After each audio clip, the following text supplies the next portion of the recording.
So today is one of those topics that I think I have to put like a disclaimer out here just at the very beginning, because there's no real nice way to like say this. I know like the Fiji sorority, a lot of people probably like me don't really know much about sororities and fraternities. I most certainly don't. So I had to do a little bit of learning to figure this out. Because like in college, like I saw, fraternities and sororities as kind of like a joke. So I was just kind of like, I don't know much about what's going on over there. You guys all look kind of crazy to me. So I was like, so I'm going to let y'all be in your own lane and I'm just going to stay away from you. Like that was my thing. So today we're going to be talking about a fraternity that their nickname is Fiji, but they're known as the Kappa Alpha Theta sorority. Sorry, Fiji is Phi Gamma Delta. I'm looking at my notes. They're all just a bunch of Greek letters to me, so it's fucking incredible, honestly, that these things go around. But we are going to be talking about some very, very serious topics here. And we're going to be discussing rape, abuse, things like that. So I'm just going to be straight up with you. So you guys may have seen them on TikTok. That's most certainly where I first saw something was happening. Is there was a girl that apparently, I believe she was 17 years old, was raped at the frat house and then left on the front lawn beaten, and that her injuries were some of the most severe the hospital had seen, when other girls, I guess, walked by and picked her up and took her to the hospital because they saw her laying there. And when a bunch of people rioted about that and started like protesting in front of the house, what I saw was a TikTok video of these guys that were inside the house and they were recording the protesters and they were laughing and making fun of them. So that's what I saw. That was my introduction to this whole fraternity. So of course I had to dig in a little more and realize that the rabbit hole is insanely bad, like really, really bad. Something that I just was not ready for. So I want to try and start by giving like a brief overview, like very brief overview about fraternities and a little bit of history about this specific fraternity, and then talking about what exactly happened here. So let's go ahead and start with this. This comes from BSU, and this is just kind of like, what's a fraternity? Just like as a really good like overhead for us, I guess. Here we go. So aren't fraternities and sororities just like the ones seen on TV? And it just kind of says that fictional accounts from Greeks, Animal House, Revenge of the Nerds, Stomp the Yard, Legally Blonde, Old School, or Road Trip, as well as some stories in the news, tend to exaggerate or distort the social aspect of Greek life and do not always show all aspects of fraternity or sorority membership. So apparently they're not like all nutty. So you've probably seen a lot of this because on TikTok, the Alabama Rush stuff, which is like, I guess, getting people into your sorority. You see all that crap on TikTok and they're just all like hazing each other, I guess. I don't know.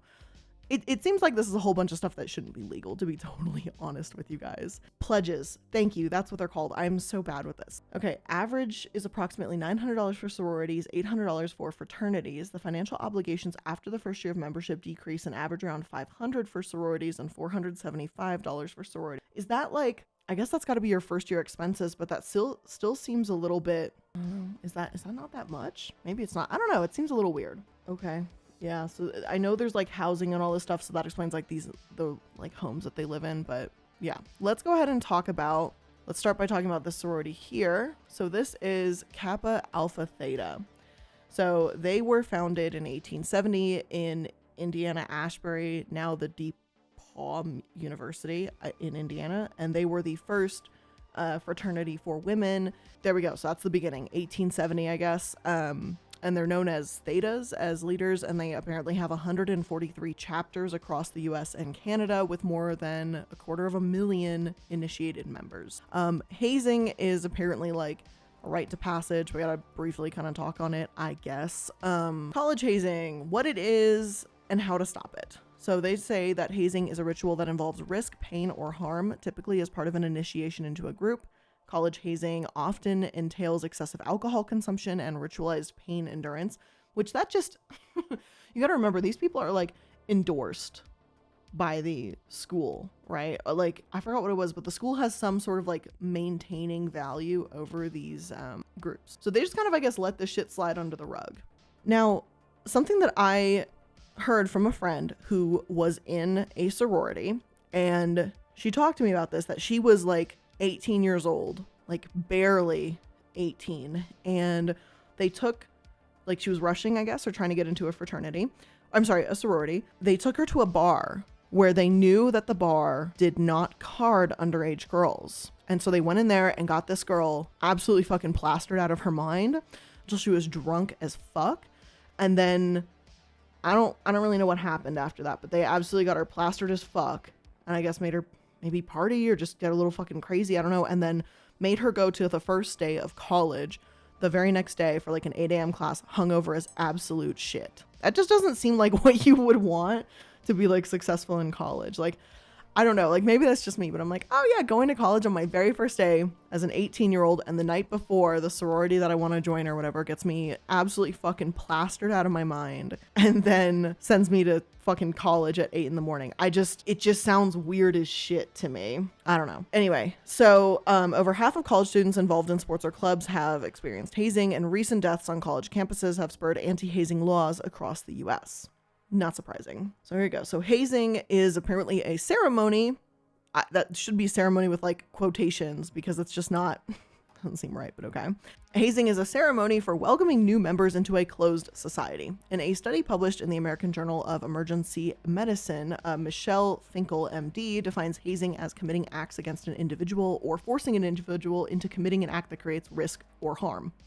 Or risk for harm in order for the individual to be initiated or affiliated with an organization. It just seems a little fucky to me. That's all, like, I don't know. It just seems a little, it seems counterproductive to me. Like if I was like, I want the best people I can in like my closed group of people, I don't think like getting them absolutely fucking plastered would be it.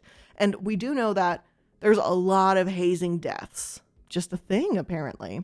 So apparently in like the year 2000, there was a Rollins City sorority chapter that got shut down because of their drinking problem too. It caused alcohol poisoning. It didn't kill anyone, but one of the women was left on a respirator. And then that same, I guess, sorority was shut down again, or they had in 2008 a 4-year suspension for drinking as well. So that's something. Kappa Alpha Theta. They claim that their membership benefits, I guess, are not limited to the preparation of women who accept the responsibilities of fraternity membership and the encouragement of a woman's personal development to meet the demands of a mature life. Whatever the fuck that means, though. But okay. In accordance with these goals, Kappa Alpha Theta does not tolerate any acts that may be constituted as hazing. But again, their Rollins City sorority chapter was shut down for drinking. In 2008, they received a 4-year suspension for drinking. And I assume underage drinking. That it says someone lowered the punishment from 8 years to 4 years because that is the norm of what we have done in the past, said the vice president and dean of the college, Charlotte Johnson. The leadership really stepped up to the bat in terms of taking responsibility and owning up their actions. And so they said that they reduced the 8-year suspension to a 4-year suspension for the one that happened in 2008. So of course that's great. So here's where that comes from. So there you go. Boom. If you need that right there. They received a 4-year suspension in response to an incident of alcohol-related hazing that occurred on September 16th, and this is 2008. Theta had previously been placed on an interim suspension due to the incident, which took place after new members had received their invitations to join the sorority. But of course, they say they don't tolerate it.